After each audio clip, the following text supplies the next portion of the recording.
Hello साथियों, नमस्कार। बिहार शिक्षक भर्ती परीक्षा के लिए कुछ दिशा निर्देश, कुछ इंस्ट्रक्शन जारी किया गया है, तो बने रहिए आप हमारे वीडियो में जानने के लिए। देखिए, प्रधान सचिव व सचिव स्तर के अधिकारी होंगे ऑब्जर्वर। ऑब्जर्वर जो एग्ज़ाम को निरीक्षण करने के लिए आते हैं, देखने के लिए आते हैं, उनको हम ऑब्जर्वर कहते हैं। देखिए, यहाँ पर कह रहा है कि बीपीएससी के अध्यक्ष अतुल प्रसाद ने कहा है कि 1,70,461 शिक्षक भर्ती परीक्षा के लिए प्रत्येक जिले में सचिव और प्रधान सचिव स्तर के अधिकारी को ऑब्जर्वर बनाया गया है। एग्ज़ाम को देखने जाने के लिए, ऑब्जर्व करने के लिए कि किस तरह के एग्ज़ाम हो रहे हैं, नकल विहीन एग्ज़ाम हो रहे हैं या कोई ऐसी गतिविधियाँ तो नहीं हो रही है जिससे एग्ज़ाम को पर इफेक्ट डाले। तो इन सबको देखने के लिए कुछ ऑब्जर्वर को नियुक्त किया गया है और वे नियुक्त ऑब्जर्वर जो होंगे सचिव होंगे और प्रधान सचिव स्तर के अधिकारी होंगे। इसके साथ ही प्रमंडलीय आयुक्त भी अपने संबंधित जिले में सक्रिय रहेंगे। आयोग इस बार सभी अभ्यर्थियों के प्रवेश पत्र में क्यूआर कोड अंकित किया गया है। देखिए, इस बार जो अभ्यर्थियों को प्रवेश पत्र मिला है उसमें क्यूआर कोड डाला गया है। इसे स्कैन करते ही संबंधित अभ्यर्थी की विस्तृत जानकारी जांचकर्ता को मिल जाएगी। जैसे ही उस क्यूआर कोड को स्कैन किया जाएगा, सारी डिटेल्स उसके सामने खुल करके आ जाएगी जो जांच करेगा। ठीक है, पहले ऐसा नहीं था। पहले आधार कार्ड और स्कैनिंग करती थी, फोटो मिलाई जाती थी, वो सब चीज़ें थी। लेकिन अब यहाँ थोड़ी सी टेक्नोलॉजी को डेवलपमेंट करके मॉडिफाइड कर दिया गया और उसमें क्यूआर कोड डाल दिया गया है उनके एडमिट कार्ड में, और उस एडमिट कार्ड को जैसे ही स्कैन किया जाएगा सारी जानकारी उनके सामने खुल करके आ जाएगा। दोनों में समानता होने पर ही प्रवेश दिया जाएगा और जब दोनों मैच करेगा तभी जाकर के उसको एंट्री दी जाएगी, अन्यथा एंट्री से उसे बाहर कर दिया जाएगा, गेट पर ही रोक दिया जाएगा। गेट पर भयंकर चेकिंग होने वाली है और इसका आपका एडमिट कार्ड के जो क्यूआर कोड से होगा उससे मैच किया जाएगा, न कि आपके बाकी सारी डिटेल से। ठीक है, गेट और कैमरा से प्रवेश करने वाली सभी अभ्यर्थियों का वीडियोग्राफी कराई जाएगी।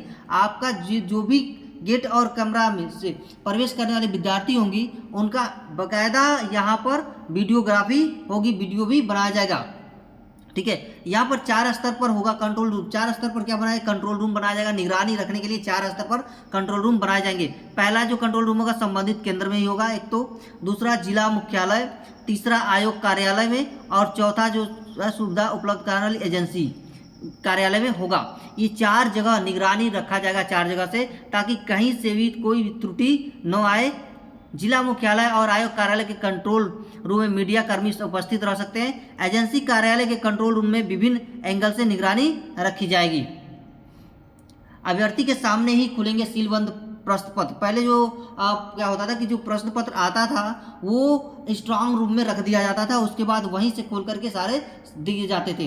अब क्या है कि अभ्यर्थियों के सामने ही सील पैक जो है, जो एग्जाम पेपर के होंगे वो खुलने वाले हैं। अभ्यर्थियों के सामने प्रश्न पत्र खुलेगा और सील बंद होगा। ठीक है, सील बंद भी होगा तो किसके सामने, अभ्यर्थियों के सामने बंद होगा। पहले ऐसा नहीं था। पहले अभ्यर्थी चले जाते थे, सारी कापियां मिला ली जाती थी, बाद में सील होता था और पैक होने के बाद वो फिर चला जाता था। ठीक है, पुलिस केंद्र में चला जाता था। ठीक है, प्रश्न पत्र का बक्सा केंद्राधीक्षक के कमरे में नहीं जाएगा। इस बार जो केंद्राधीक्षक होगा, इस बार जो प्रश्न पत्र का बक्सा आएगा सील पैक वाला, वो उनके केंद्र में नहीं जाएगा, जिसे हम स्ट्रांग रूम भी कहते हैं। पहले स्ट्रांग रूम बना दिया जाता था। ठीक है, अब ऐसा नहीं है। अब यहाँ पर जो बक्सा आएगा वो सीधा विद्यार्थियों के पास जाएगा और वहीं से सील खुलेगा और उन्हीं के सामने वो पैक भी होगा। अभ्यर्थियों के किसी एक कमरे में रख दिया जाएगा। ठीक है, उनके सामने ही बक्सा का सील टूटेगा। अभी दूसरे कमरों में सील बंद प्रश्न पत्र ही भेजे जाएंगे। अगर विद्यार्थी जिस कमरे में बैठे हैं वहाँ ले जाने के बाद ही सील बंद जो प्रश्न पत्र होगा उसको खोला जाएगा।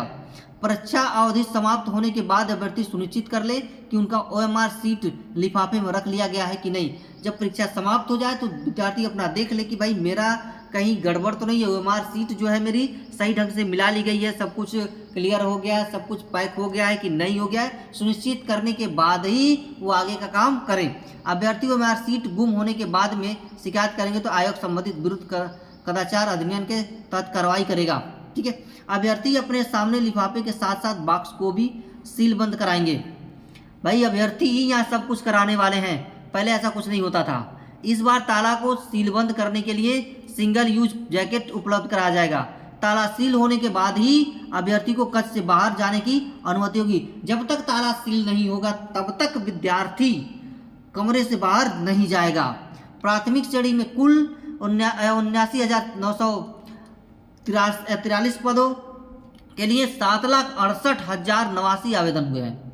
केवल लगभग 80,000 के पास जो वैकेंसी यानी 79,943 जो वैकेंसी है उसके लिए 7,68,089 आवेदन हुए हैं। और माध्यमिक श्रेणी में 32,916 पदों के लिए 65,500 आवेदन हुए हैं। और उच्च माध्यमिक श्रेणी में 57,602 पदों के लिए केवल 40,000 ही आवेदन आई हैं। यानी जितनी वैकेंसी है उससे इसमें कम ही आवेदन गए हैं, क्योंकि यह स्टेट मांग लिया गया था और सबके पास यह स्टेट था नहीं, जिसकी वजह से आवेदन हुए नहीं।